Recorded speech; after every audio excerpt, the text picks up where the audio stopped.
Hey, good day, ladies and gentlemen. The Pacific Grand Western Railway. This is an update on the last 2 days.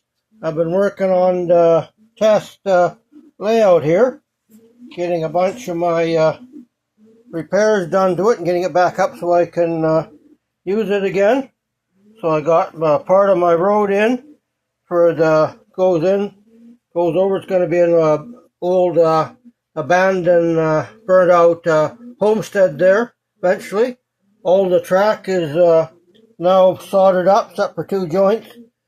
And now that I left for expansion joints, most of the wiring's all in. I've repaired it. I've been removing that green film off the board because it's stuff does not stick to it. Ground cover does not stick to it. So I've been all the curves, everything's in now. I'm still stuck for two pieces of cork road bed to go under this section here.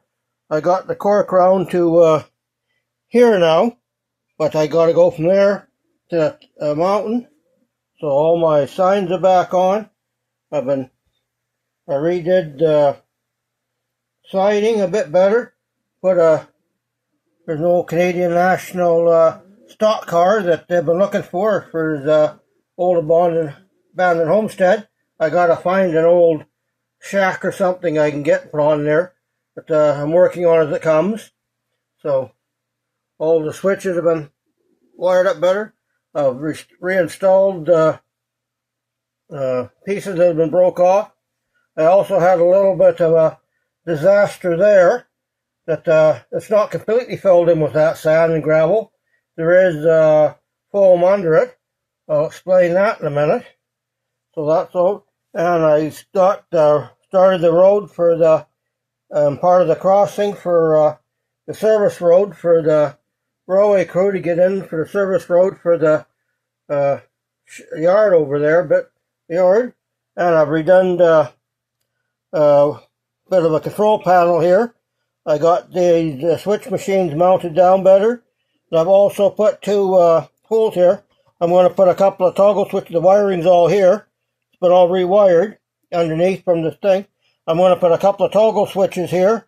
I've got new wire in for the switch machines.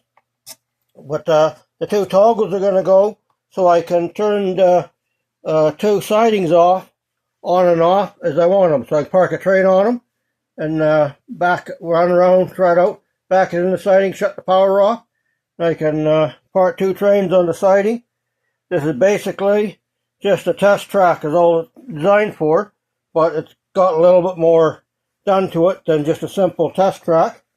But that's what I've been working on for the last few days. So hopefully, I think everything is pretty much, and this incidentally is all 96% Tyco steel rail. The switches, everything are Tyco.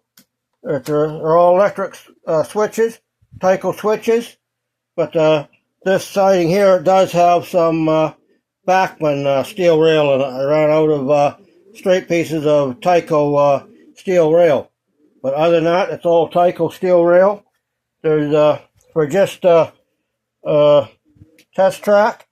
And if you got that for starting out a track or make a test track, do not be scared to use the steel rail. There's actually nothing wrong with it. As long as you keep it clean, you can use it, make do with it. And get you a test track or get you started, then you can go to nickel silver at a later date. So if you got brass track or steel track and you want to get a layout going, use it. But the problem I got into over there at the water tank, I was gluing a ladder back on one of the other tanks with a plastic glue, and I accidentally knocked my bottle of plastic glue over. And things got a little exciting. It ate a great big hole in the foam board there. So I had to put some duct tape under it. Then when I put the control panel in, I cut through the foam board to make a square hole there underneath the control panel there. So I used the foam out of it to fill the hole in. Then I covered it with that sand to fill it up a bit better.